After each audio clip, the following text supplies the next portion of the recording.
TV Câmara de Palhoça. Eu me chamo Karen, eu sou pedagoga, especialista em educação inclusiva e hoje eu estou aqui representando a Associação Catarinense de Altas Habilidades e Superdotação. A associação ela iniciou com um movimento de pais, de pessoas superdotadas, que se sensibilizaram com a causa dos demais superdotados que não conseguem ter o suporte pedagógico e de saúde mental. E, com a finalidade de dar esse auxílio e esse suporte, desenvolveram, então, a Associação Catarinense, que foi formalizada e regulamentada em março de 2024. O nosso objetivo é representar e apoiar as pessoas com altas habilidades e superdotação e os seus familiares, sensibilizar e intercambiar mudanças propositivas entre e para as famílias educadoras, as famílias aos educadores, o poder público e a sociedade, no que tange a compreensão e a valorização das necessidades desse público. Algumas ações que a nossa associação já vem realizando no estado de Santa Catarina. Eu vou olhar aqui para trás, porque eu não estou conseguindo ler direito. Nós já realizamos, junto à comunidade, encontros de famílias, oficina com crianças e jovens, oficina com pais e responsáveis, na orientação da educação parental com essas crianças. Recentemente, tivemos, junto ao UDESC, o primeiro seminário internacional de altas habilidades e superdotação, onde muitos pais, profissionais da educação e da saúde, receberam orientação com profissionais de referência nacional e internacional. Tivemos 2 leis aprovadas e implementadas no polo ativamente em Joinville e a instauração da Frente Parlamentar de Altas Habilidades e Superdotação e audiência pública na Alesc. Mas aí vocês podem perguntar assim para mim, Karen, para que tudo isso? O superdotado não é uma pessoa que já é muito talentosa, genial, muito inteligente? Na verdade, a superdotação ela é longe de ser um talento, uma genialidade, ela é uma neurodivergência não patológica. Isso significa que superdotação ela é assincronia. O que é uma assincronia? É quando a idade cronológica de uma pessoa ela é diferente da idade cognitiva. Eu vou dar o exemplo do meu filho. O meu filho ele tem 5 aninhos em idade cronológica, mas a idade cognitiva aqui na cabecinha dele é de uma criança de 9, 10 anos de idade. E essa criança, e todas as outras crianças, assim como o meu filho, não conseguem ser colocadas lá na sala de aula, na caixinha do prezinho com 5 anos de idade. Porque é uma criança que, aos 4 anos, já estava alfabetizada, já estava calculando e iniciando a multiplicação. Só que, ao mesmo tempo, é uma criança que não pode ser tratada como um menino de 9, 10 anos de idade, porque ele, emocionalmente, é uma criancinha de 5 anos. A coordenação motora é de uma criança de 5 anos. São crianças que possuem dificuldades sensoriais, então elas podem apresentar desregulação sensorial com o olfato, com o tato, com o paladar. São crianças que são sensíveis aos sons, então muitas vezes dentro da sala de aula elas ficam irritadas por conta do barulho. São crianças que elas vão apresentar uma dificuldade psicomotora muitas vezes. Isso significa que eles são aqueles alunos que não param quietos. Sabe aquele aluno que se movimenta para lá e para cá e a gente não sabe como que tira 10? E, às vezes, quando eles estão com falta de estímulo, e essa é a nossa luta principal, essas crianças não demonstram talentos, essas crianças não demonstram nem o que sabem na sala de aula. São crianças que elas entram em depressão, elas ficam ansiosas por conta do tédio que sofrem, porque elas estão sem ser vistas na sala de aula. E essa é a nossa luta, é mostrar que o superdotado, ele é sim uma pessoa, muitas vezes talentosa, mas esse talento ele só vai aparecer se estiver no ambiente correto. Muitas vezes o superdotado ele está falsamente identificado como uma criança com transtorno, porque ele é um aluno que não para quieto, porque é um aluno com sensibilidade sensorial, uma criança que não faz amizade com os pares da mesma idade. E aí a gente não entende essa criança, por falta de conhecimento. Voltando, muitas vezes o superdotado ele também pode apresentar alguma dificuldade de neuroaprendizado, de neurodesenvolvimento. A gente chama isso de dupla excepcionalidade. Inclusive, aqui no município de Palhoça, eu já fui me informar com as meninas da Secretaria de Educação, a maior parte dos identificados superdotados que nós temos são duplamente excepcionais. Pessoas que são superdotadas e possuem autismo, são pessoas superdotadas com TDAH ou então com alguma deficiência física. Quais são os direitos que essas crianças elas precisam dentro da sala de aula? Elas necessitam de aceleração escolar, adaptações avaliativas, enriquecimento intracurricular, que significa avançar essa criança, muitas vezes, aprofundar o currículo dela em uma disciplina específica em que ela tenha maior facilidade, enriquecimento extracurricular, como as turmas de AEE, e o principal, um planejamento educacional individualizado. E isso aqui, infelizmente, não acontece. E é esse planejamento que vai fazer com que todos os outros direitos sejam garantidos. Porque, a partir do momento que a criança ela tem um documento que mostra assim, fulaninho, superdotado, tem facilidade em tal e tal matéria, dificuldade nessas disciplinas, porque ninguém nasce pronto. Essa criança tem uma sensibilidade assim, tem uma dificuldade de interação social assim, porque o superdotado pode apresentar tudo isso. A gente consegue olhar para essa criança e individualizar o ensino dela e permitir que ela seja vista, que ela se desenvolva. E quais são as leis que respaldam esses direitos? Nós temos a Constituição Federal, que fundamenta o princípio da inclusão educacional e o direito à aprendizagem de acordo com as potencialidades individuais, incluindo os alunos com superdotação. A LDB, que estabelece o direito à flexibilização curricular, à aceleração e enriquecimento pedagógico. E o PNE, que fortalece a implementação de políticas públicas voltadas à educação dos superdotados. Então, tudo que eu venho falar aqui para vocês tem respaldo na lei. E, mesmo assim, não é implementado por falta de conhecimento. E é esse conhecimento que a gente tem que trazer à luz. E é por isso que a associação existe e por isso que nós batalhamos, para tirar o superdotado dessa invisibilidade que ele vive. Aqui eu tenho, para os senhores, o panorama de identificação pelo censo de pessoas com superdotação. Segundo o MEC, em nosso estado, deveriam ter, no mínimo, 88.443 superdotados identificados. Mas o total de superdotados que nós temos, de fato, com a identificação, é 2.836, míseros 0,16%. E esses números são ainda mais preocupantes dentro do nosso município. No próximo slide, eu vou pedir para que os senhores prestem atenção nos índices de superdotação, mas que olhem também, e olhem com orgulho e com carinho, para os índices de identificados dentro do espectro do autista. Porque eu sei que esse número que a gente tem de identificações, ele vem muito do trabalho que os senhores vêm desenvolvendo com as famílias e com as crianças dentro do TEA. E nós estamos aqui pedindo que esse olhar se estenda também aos superdotados. Segundo, então, o nosso panorama do censo de Palhoça, nós temos identificadas 4 crianças com cegueira, 93 com baixa visão, 14 com surdez, 54 com deficiência auditiva, 153 com deficiência física, 787 com deficiência intelectual, 80 com deficiência múltipla. Vejam que maravilha, 1.692 crianças dentro do espectro do autista e, infelizmente, apenas 77 superdotados. O nosso panorama é que nós deveríamos ter 2.595 superdotados, no mínimo, identificados segundo o MEC, e nós temos apenas 0,14% desse número de identificação. Então, eu pergunto para vocês, onde estão os superdotados? Onde estão esses alunos que nós não estamos vendo? E eu não estou aqui só para mostrar uma situação.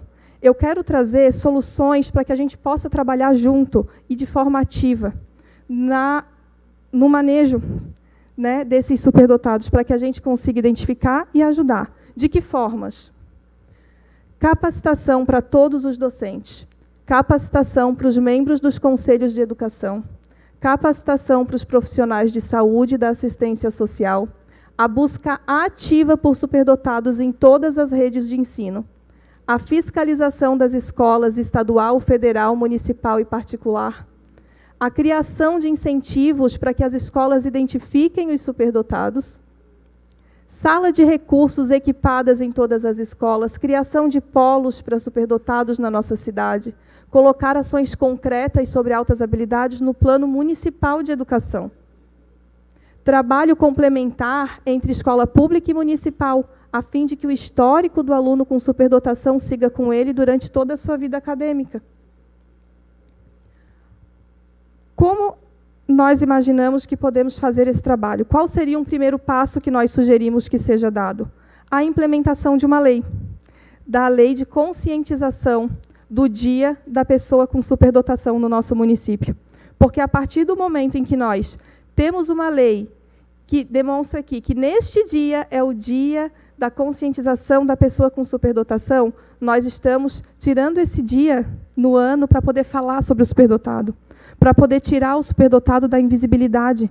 E assim, quanto mais a gente fala sobre essas pessoas, mais a gente entende quem são elas, mais nós podemos resgatar essas crianças, principalmente as que vivem em estado de vulnerabilidade no nosso município. Tá? O que nós queremos, então, com tudo isso? O cumprimento das determinações legais vigentes na LDB, o enriquecimento do repertório dos profissionais da educação. Então, que os profissionais da educação eles tenham o seu repertório pedagógico enriquecido. Dentro das faculdades, nós não aprendemos sobre a superdotação. Identificação e atendimento adequado aos superdotados que futuramente poderão dar boas contribuições para a comunidade. Elevação dos índices educacionais de Palhoça. Com a demanda de altas habilidades represada e sem identificação, não se faz possível elaborar políticas públicas condizentes com a realidade. Nós pedimos ajuda ao Poder Executivo, Legislativo e Judiciário para que possamos mudar o panorama atual de Palhoça, atendendo de forma adequada os jovens superdotados desse município. Unirmos forças para juntos tirarmos o superdotado da invisibilidade. E esse hoje é o meu pedido para vocês. Muito obrigada por me escutarem até agora. Algum vereador quer se manifestar? Permite uma parte, vereador. Vereador Jean. Depois do Bala. Desculpa, eu acabei não gravando o seu nome. Por favor. É Karen. Karen. Você é neuropsicóloga? Não, eu sou pedagoga, especialista em educação inclusiva. Eu atuo há 13 anos como professora no nosso município. Tá ótimo. Obrigado. Olha só, aqui nessa Câmara de Vereadores, há uma comissão especial parlamentar que está discutindo questões relacionadas à situação das mães atípicas e também dos neurodivergentes. Tá? Aí eu não vou entrar na questão do genérico ou patológico, mas da forma como fica mais fácil para identificar essas pessoas. E hoje nós tivemos a oportunidade de realizar o 3º encontro das oitivas que estamos fazendo para a elaboração de um documento que visa ser o relatório dessa comissão, onde pretendemos, após ouvir as mães atípicas, ouvir profissionais liberais e hoje ouvir os gestores públicos, representantes do NAEP, representantes do projeto TEA, da educação especial, da assistência social, e apenas faltou o representante do CAPSI, que, muito embora tenha sido convidado, não respondeu, não compareceu, enfim. Mas, como nós gostamos de incomodar, nós vamos convocá-lo para estar aqui. Tenho certeza que comparecerá na próxima oportunidade.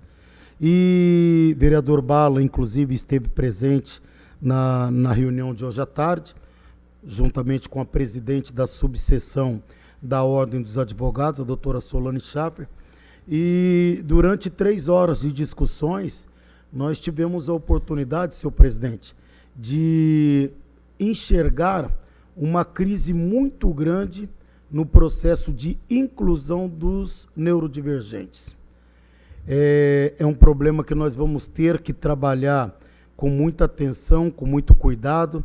vamos precisar do prefeito Eduardo Fresser neste trabalho, para que a gente possa obter um resultado efetivo, porque, e aí vem ao encontro do que você acabou de dizer, não basta realizar uma política pública ou criar um programa para cumprir a lei, ou para fingir que está cumprindo a lei. Porque, efetivamente, senhor presidente, não se está praticando a proposta da inclusão dos neurodivergentes na educação municipal. Nós estamos, e aí a senhora fez uma crítica muito inteligente, que nós estamos tentando tratar todos de forma iguais, quando na verdade não o são, são diferentes. Daí a gente precisa ter a sensibilidade e a capacidade técnica de saber identificar essas diferenças para praticar política de inclusão e de integração da forma correta. A educação do município manifestou hoje que está se discutindo a implantação do PEI, tá? Através da individualização, propondo a individualização. E eu acredito que isso aí vai atuar de forma positiva no desenvolvimento e propriamente da organização do setor da educação como elemento de inclusão, que é o que nós estamos tentando discutir e identificar o porquê que isso está acontecendo. Para que todos os vereadores possam ter ciência da gravidade dessa situação, eu quero contar um caso aqui real, que está acontecendo no município desde a semana que passou.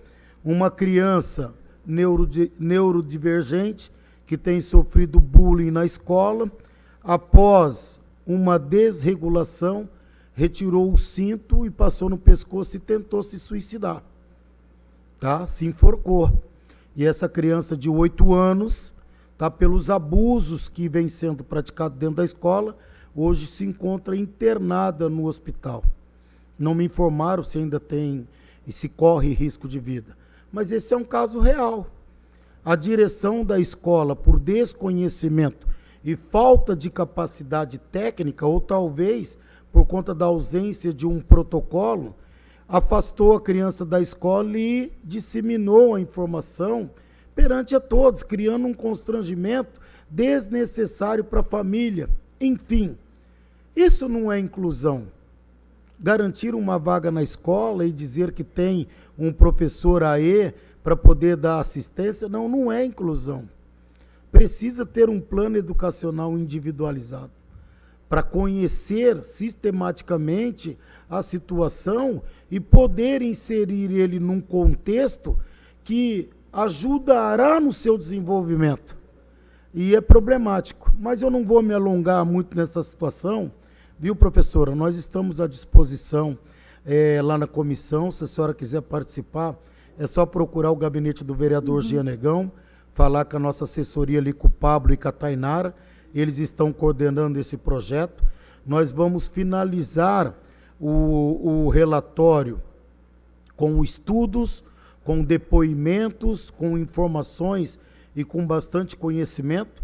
E ao final do nosso projeto, nós pretendemos enviar ao Ministério Público para que ele adote todas as providências julgadas necessárias, no que tange na propositura de inquérito civil público, no que tange na propositura do inquérito criminal, para apurar responsabilidades e apurar principalmente o dever do poder público de assumir a responsabilidade legal e implantar o sistema com as suas especificações.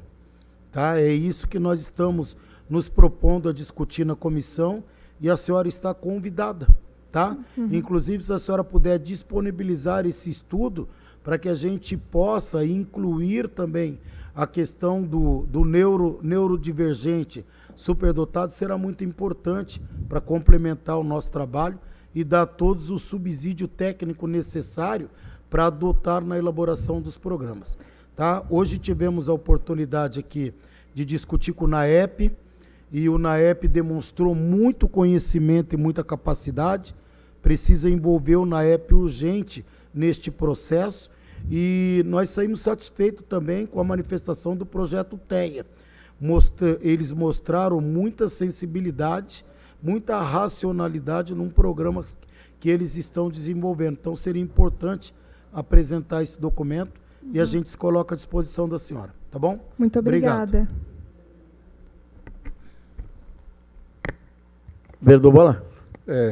Professora, quero dar os parabéns para a senhora antecipado pelo dia da manhã, né? Dia Obrigada. do professor, mas também gostaria de manifestar em relação a esse programa Mães Atípicas. É o segundo dia que eu participei terça-feira passada também, começou era 8 horas, terminou era 10 horas da noite, mas foi 3 horas, tanto terça-feira como hoje, e que foi uma coisa muito especial, porque várias pessoas, né, várias autoridades, doutores, e que participaram. E até eu passo o convite para todos os vereadores que realmente vale a pena participar, porque a gente aprende muito, né?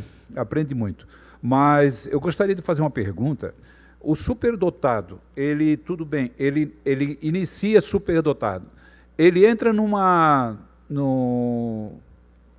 na escola. Quando ele se formar lá no curso superior, ele ainda vai continuar à frente dos outros que estão se formando com ele? Ou ele chega num determinado ponto, ele nivela com os outros alunos? Sim, não existe um nivelamento. A superdotação ela é uma condição neurodivergente. Então, eu vou dar o exemplo novamente do meu filho. Quando ele nasceu, o cérebro dele já tinha ali os seus 3 aninhos de idade. Era um recém-nascido que o cérebro dele, no seu cognitivo, já tinha uma idade superior à idade cronológica. Então, são crianças que eles já nascem, a gente chama em estado de espera, porque a cabecinha da criança, quando ele nasce, ele quer o quê? Ele quer ver o mundo em pezinho, ele quer mexer e o corpo não consegue acompanhar. Essa é a assincronia do superdotado. Ele entra na escola, muitas vezes ele não consegue manifestar a superdotação por conta do ambiente, mas a superdotação ela está lá. E quando essa superdotação ela consegue ser manifestada, por isso que a gente tem esse direito, que infelizmente é muito negligenciado por falta de conhecimento mesmo, da aceleração. São crianças que o que um aluno típico aprende em 5 aulas, um superdotado vai aprender em 2 a 3. Então, eles são crianças que, dependendo da profundidade dessa superdotação, eles vão terminar o ensino regular em pouquíssimo tempo. E eles precisam ter essa oportunidade, porque eles precisam ter um ensino compatível com o seu cognitivo e não só com o seu cronológico. E são, inclusive, estudantes que têm direitos também no ensino superior. Eles estão dentro da categoria de educação especial, também no ensino superior, com direito a plano educacional individualizado, inclusive. Então, eles sempre serão assim. Queira ou não queira, é uma mão de obra especializada. Quer dizer, esse superdotado, né, o mundo hoje, ele está num sentido de evolução, né? E são pessoas que vão pelo seu grau de conhecimento, de intelectualidade, eles vão acabar sendo úteis para o município, né? Porque eles vão ocupar espaços que muitas vezes os outros, infelizmente, não podem ocupar. Então, é uma evolução muito grande dentro da tecnologia que pode ser realizada junto com essas pessoas, não é mesmo? O que acontece e que acaba causando uma dificuldade muito grande no desenvolvimento dos superdotados é porque a superdotação ela tem as suas belezas e suas dificuldades. E aí, por conta das dificuldades da superdotação, essas crianças não conseguem demonstrar o seu potencial. Eu vou dar o exemplo novamente do meu filho, que é a criança que eu tenho poder de falar por ele, né? O meu filho, ele começou a ler com 4 anos. Hoje ele tem 5 anos, ele já lê em letra cursiva, ele já realiza multiplicação e realiza adição com dezenas. E é uma criança que até a metade desse ano estava na pré-escola. A professora, ela não via ele lendo. Ela acreditava que ele não sabia ler, porque ele não lia, ele dizia não sei dentro da sala de aula. É uma criança que tinha crises sensoriais por conta do som, que ele botava a mãozinha no ouvidinho e ele não fazia nada e não via nada, porque ele estava num tédio tão profundo.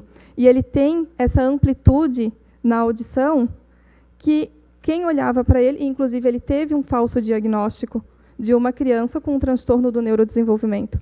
Nós tivemos que buscar, com profissionais especialistas de São Paulo, uma avaliação para superdotação, e foi visto que, na verdade, é uma criança com uma superdotação profunda. Isso significa que a dificuldade sensorial dele foi muito sanada, né, em grande parte, colocando numa aula de piano, porque era uma aptidão que ele tinha e que ele não tinha acesso. Essa criança, o meu filho, precisou ser avançado 2 anos, então ele tem 5 anos e ele vai para o 2º ano do fundamental. Mas não basta só avançar essa criança. A gente precisa avançar essa criança e precisa entender que ele não é um aluno com a idade de uma criança de 2º ano. Ele é um aluno de 5 anos que só consegue fazer amizade de fato com crianças mais velhas. Mas é um aluno que vai ter dificuldade na hora da escrita ainda, porque o cérebro pensa rápido, mas a mãozinha escreve devagar. É um aluno que sempre vai ter uma sensibilidade sensorial, que vai ter uma seletividade alimentar. E aí a gente vai ter que olhar para essa criança e pensar assim, ó, olha o tamanho desse potencial, mas olha essa dificuldade que a gente precisa trabalhar. Olha esse ser humano em desenvolvimento, que a gente tem que ajudar a encontrar o seu pleno potencial. Quando a gente fala em educação inclusiva, muito a gente foca nas crianças com transtorno de neurodesenvolvimento, e a gente precisa fazer isso. Só que, muitas vezes, aquela criança com transtorno de neurodesenvolvimento é uma pessoa superdotada que possui o transtorno. E se a gente focar só no transtorno, a gente não consegue lidar com essa criança como um todo que ela é. A gente olha aquela dificuldade, mas a gente não está conseguindo enxergar o potencial da superdotação que também está lá. Sabe? Então, é muito importante olhar para os superdotados. A gente sempre vê essa situação nesse programa de televisão, né, onde aquelas crianças elas têm uma facilidade muito grande de multiplicar. A gente acha que aquilo ali até, né, então eles multiplicam, eles somam assim, uma coisa assim, dá uns números para eles, começa a somar, quer dizer, isso aí é superdotação também. É que eles têm facilidade para, intelectualmente, fazer a multiplicação, fazer a soma, na hora que pede, eles já estão somando, não precisa... Né? E sem a identificação e o ambiente adequado, a criança ela não vai manifestar a superdotação, como meu filho, que não lia na escola, ele dizia não sei ler, a professora perguntava B com A, ele dizia não sei. Como que a professora vai saber que ele é superdotado, então? E aí existem meios para isso, existem capacitação profissional, e nós da associação, eu digo assim, ó, eu, Karen, né, que participo da associação, nós podemos fornecer essa capacitação gratuita para os profissionais da rede. Nós temos como fazer isso, o nosso trabalho também passa por aí, é esse apoio. Só que, para isso, nós precisamos ter esse espaço, para chegar nos profissionais e explicar, isso aqui é desatenção do TDAH, mas isso aqui é atenção seletiva da superdotação. Isso aqui é uma desregulação sensorial do autismo, mas está vendo esse detalhe aqui? Isso aqui pode ser da superdotação. Precisamos investigar a fundo essa criança. Professora, me proponho a trazer para essa Casa Legislativa o projeto de lei para ser analisado pelos vereadores, criando o dia do superdotado do nosso município. Muito obrigada. Mais algum vereador?